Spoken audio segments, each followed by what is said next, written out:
各位觀眾，北京喺香港時間今朝早9點實施戒嚴令。北京市長宣布戒嚴令嘅詳細內容。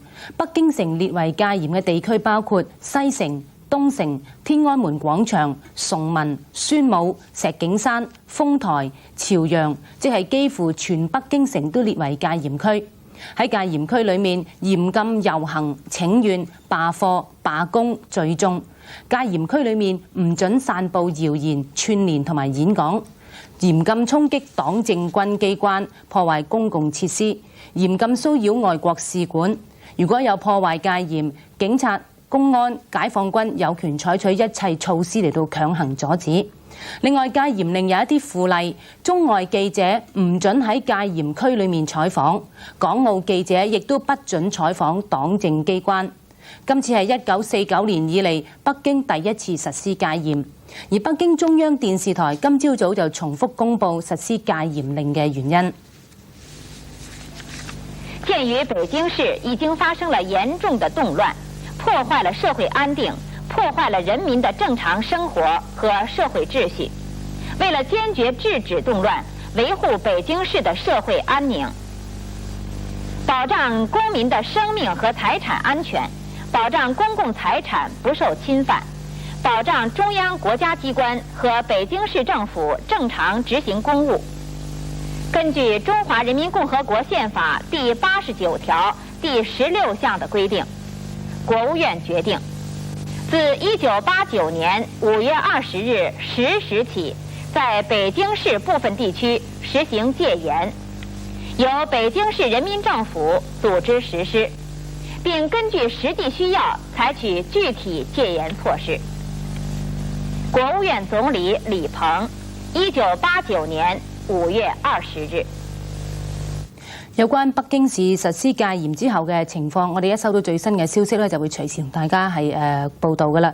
咁而家至於本港掛起8號風球之後嘅最新情況係點呢？交俾何富豪咧，就同大家講下㗎。各位，8號東北烈風信號咧，而家係仍然懸掛㗎。咁天文台咧係喺今朝早嘅5點15分懸掛8號風球㗎。颱風布倫特而家咧係集結喺北緯20.7度嘅，東經114.3度附近。咁大約咧係喺本港以南180公里，以時速18公里咧向西北移動，直吹珠江口㗎。咁而家咧，科學主任黎守德咧就喺天文台。係啦，黎生，你可唔可以幫我哋講下布倫特嘅最新情況呢？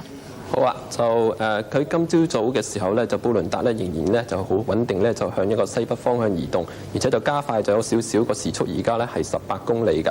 咁如果我哋睇下佢個路徑咧，就見到咧今朝早佢個途徑咧已經稍為冇先前咁北，就係偏翻少少西。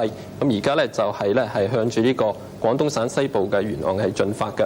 咁佢最新嘅位置咧喺10點鐘嘅時候咧，就香港以南咧就大概係170公里㗎。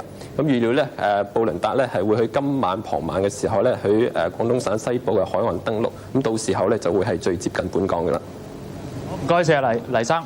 咁依家我哋嘅記者蕭錦恒咧係喺中環嘅，依家咧就交俾佢同大家講下而家外邊嘅情況係點。好，唔該晒何富豪。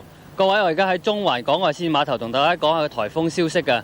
我哋見到港外線碼頭呢度呢，而家風勢同埋雨勢都唔係好大，不過喺維多利亞港出邊呢，個浪呢就開始有啲白頭浪㗎啦，而潮水呢亦都係相當高嘅。另外喺8號風球掛起咗之後呢，中環嘅市面呢係非常平靜㗎啦，大部分嘅銀行啊、店鋪啊、寫字樓都冇開門，公共交通工具呢亦都停駛，路面呢係冇乜車行㗎啦，行人呢而家係十分稀少。喺碼頭呢度呢，香港小輪公司同埋天星小輪公司宣布，所有來往港內外嘅航線呢都暫時停航。九巴、中巴各線呢亦都宣布停駛，山頂纜車呢亦都暫停服務。地下鐵路宣布喺8號風球期間呢，地鐵會維持每10分鐘開出一班車。九港鐵路來往九龍同羅湖嘅列車呢會每15分鐘開出一班，而輕鐵呢就宣布維持正常嘅服務。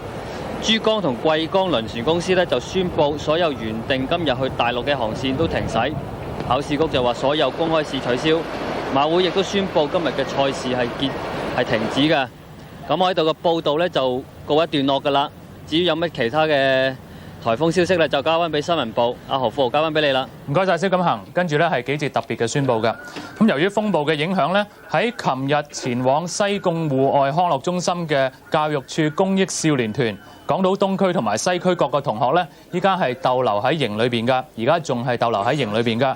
咁當風球係除下之後咧，教育處咧就會將啲同學接走㗎啦，接佢哋離開營地。咁另外運輸署係宣布今日舉行嘅各類型駕駛考試咧，全部取消。衛生署就宣布佢哋嘅急症服務咧係會照常㗎。